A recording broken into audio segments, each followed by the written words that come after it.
being a true disciple of Jesus Christ. యేసుక్రీస్తు ప్రభువుకు నిజమైన శిష్యునిగా ఉండుట అనేది మన అంశమై ఉంది. And we read this verse yesterday that if we say we abide in him, we must walk as he walked. ఆయనలో మనం నిలిచి ఉన్నామని మనం చెప్పుకునేలా ఆయన ఈ లోకంలో ఎట్టివాడై ఉన్నాడు, మనము కూడా అట్టివారమై ఉన్నామనే వచనాన్ని మనం చదువుకున్నాం. 1 John 2:6. మొదటి యోహాను 2:6లో దాన్ని మనం You must always remember that verse. ఎల్లప్పుడూ మనం దాన్ని గుర్తుంచుకోవాలి. Because that is one verse the devil will always tell you is impossible to obey. దానికి విధేయత చూపించటం అసాధ్యమని అపవాది మనకు చెప్తూ ఉంటాడు ఈ వచనాన్ని బట్టి. For many years after I was born again, I never took that verse seriously. నేను తిరిగి జన్మించినాక అనేక సంవత్సరాలు కూడా ఆ వచనాన్ని అంత తీవ్రంగా నేను తీసుకోలేదు.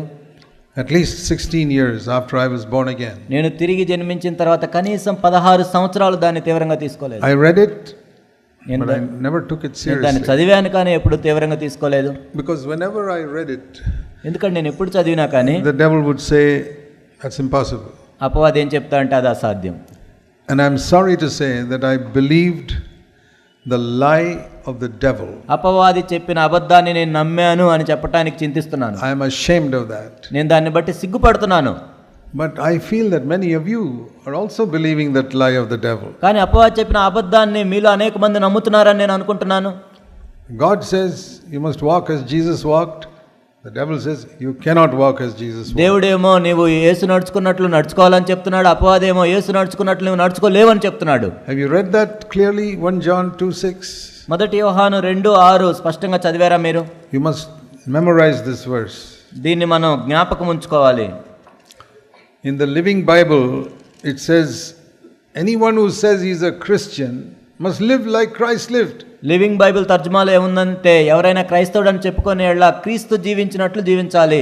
Now immediately you say to live like Jesus lived, that is impossible. వెంటనే మనం ఏమంటామంటే యేసు ప్రభు జీవించినట్లు జీవించటం అది అసాధ్యం.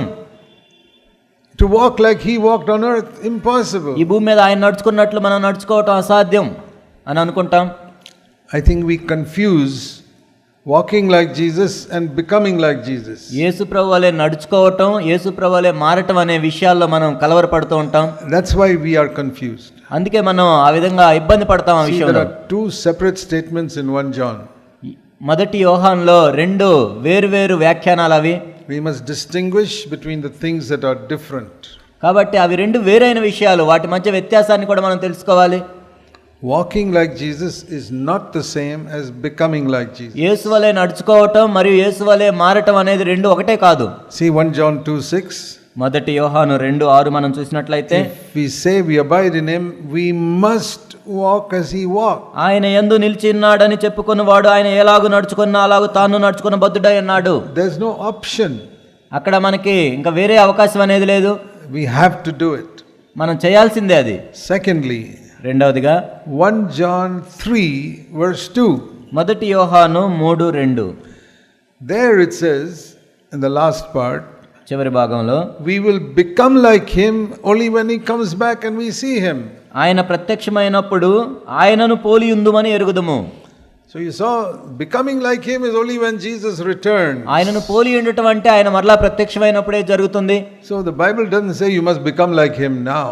ఇప్పుడే నువ్వు క్రీస్తు వలె మారిపోవాలని బైబిల్ చెప్పట్లేదు. That is impossible. అది అసాధ్యం. But walking like Jesus is now. కానీ ఆయన వలె నడుచుకోవటం అనేది ఇప్పుడు మనం చేయొచ్చు. So what is the difference between walking like Jesus and becoming like Jesus? మరి యేసు వలె నడుచుకోవటానికి యేసు వలె మారటానికి ఉన్న తేడా ఏంటి? See, in our being there is a conscious part and an unconscious part. మనలో మనం చూసినట్లయితే కొన్ని తెలిసినవి ఉంటాయి, కొన్ని తెలియని విషయాలు కూడా ఉంటాయి.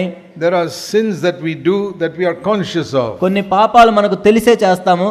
But there are many other sins in our life which we are not even aware that there's something wrong in our life. కానీ మరికొన్ని పాపాలు ఉంటాయి, కనీసం అవి పాపాలని కూడా మనకు తెలియవు. So that is the unconscious part. అది మనకి తెలియని భాగం. And it's only 10% of our life we are really conscious of. నిజంగా మన జీవితంలో చూసినట్లయితే కేవలం 10% మాత్రమే మనకు తెలిసినవి ఉంటాయి. 90% of our life we really don't know. మన జీవితంలో 90% విషయాలు మనకు తెలియవు కూడా. What I mean is there are so many wrong attitudes inside us which we don't even know. దాని అర్థం ఏంటంటే మనలో అనేకమైన తప్పుడు వైఖరులు ఉంటాయి, కనీసం తప్పు అని కూడా మనకు తెలియదు. So the Lord says, the conscious area you must walk as Jesus walked. కాబట్టి ప్రభు ఏం చెప్తున్నాడంటే నీకు తెలిసిన దాంట్లో యేసు వలె నువ్వు నడుచుకోవాలి. Because walking is a conscious decision. ఎందుకంటే నడవటం అనేది మనకు తెలిసి చేసుకునే ఎంపిక అది. We don't walk in our sleep. మనం నిద్రపోయేటప్పుడు నడవం. We walk when we are awake. మనం మేల్కొన్నప్పుడే నడుస్తాం. And each step we take, we are consciously taking. ప్రతి అడుగు కూడా మనకు తెలిసే ఎంపిక చేసుకునే వేస్తాము. Unconscious is so many things inside us మనకి తెలియని విషయాలు ఎన్నో ఉంటాయి which we have no control over. వాటిని గురించిన ఆధీనం కూడా మనలో ఉండదు. For example, ఉదాహరణకు మనం our చూసినట్లయితే dreams. మన కలలు ఉంటాయి. You cannot control your dreams. కలల విషయంలో మనం ఏమీ చేయలేము. You don't even know what you're going to dream tonight. అసలు ఈ రాత్రి ఏ కల వస్తుందో మనకే తెలియదు. There are many things like that. We are unconscious. ఆ విధంగా మనం చూసినట్లయితే మనకు తెలియని భాగం ఎంతో ఉంటుంది. So we can forget about the unconscious in the beginning. కాబట్టి ప్రారంభంలో మనకు తెలియని విషయాలను మర్చిపోదాం. What does it mean to walk in our conscious 10% of our life as Jesus walked? మన జీవితంలో మనకు తెలిసిన 10వ వంతులో యేసు వలె నడవటం అంటే ఏంటి?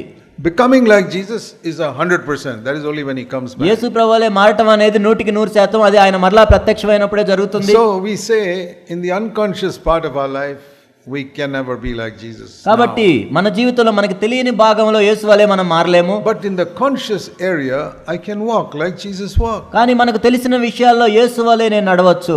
That means the places where I make a choice. కాబట్టి నేను ఒక ఎంపిక చేసుకునే అవకాశం వచ్చినప్పుడు Whenever I say I want to do this, I'm making a choice. There I must live by the principle Jesus lived by. కాబట్టి నేను ఫలాంది చేయాలనుకున్నప్పుడు నేను ఒక నిర్ణయం తీసుకుంటాను. అక్కడ నేను ఏ నియమము పాటించాలంటే యేసు ప్రభువు వలె పాటించాలి. When I speak something, నేను ఏదైనా మాట్లాడాలనుకున్నప్పుడు like I said yesterday, నేను చెప్పినట్లుగా that is not unconscious. అది మనకు తెలియని భాగం ఏం కాదు. Some people speak in their sleep. కొంతమంది నిద్రలో కూడా మాట్లాడతారు. That is unconscious. అది తెలియని విషయం. But when we are awake, we are conscious what we are saying. కానీ మనం మేల్కొన్నప్పుడు మనం ఏం చెప్తున్నామో మనకు తెలిసే చెప్తాం. Then we must have a control over what we are saying. ఆ విషయాల్లో మనం ఏమి చెప్తున్నామో మన స్వాధీనంలో ఉండాలి ఆ మాటలు. Don't worry about what you speak when you're asleep. నువ్వు నిద్రలో ఏం మాట్లాడుతున్నావో తర్వాత సంగతి అది. Usually we seeing something in a dream, we begin to speak. కలలోనే మనం ఏదో మాట్లాడుతూ ఉంటాం ఒక్కోసారి. Those are all unconscious things. అవన్నీ మనకు తెలియని విషయాలు. But we are awake. కానీ మనం మేల్కొన్నప్పుడు and we are conscious. మనకు తెలిసి చేస్తున్నప్పుడు and we speak. మనం మాట్లాడుతున్నప్పుడు we must be very careful to speak like Jesus would speak. కాబట్టి యేసు ప్రభు ఎలా మాట్లాడతాడో మనం కూడా అలానే మాట్లాడాలి. ఆ విషయంలో అంతా జాగ్రత్తగా ఉండాలి. That doesn't mean we have perfect wisdom. అంటే మనకి పరిపూర్ణమైన జ్ఞానం ఉందని కాదు దాని అర్థం. We grow in wisdom. జ్ఞానంలో కూడా మనం ఎదుగుతూ ఉండాలి. And we will never reach Jesus level of wisdom. యేసు ప్రభువుకున్న జ్ఞానంకి మనం చేరుకోలేము.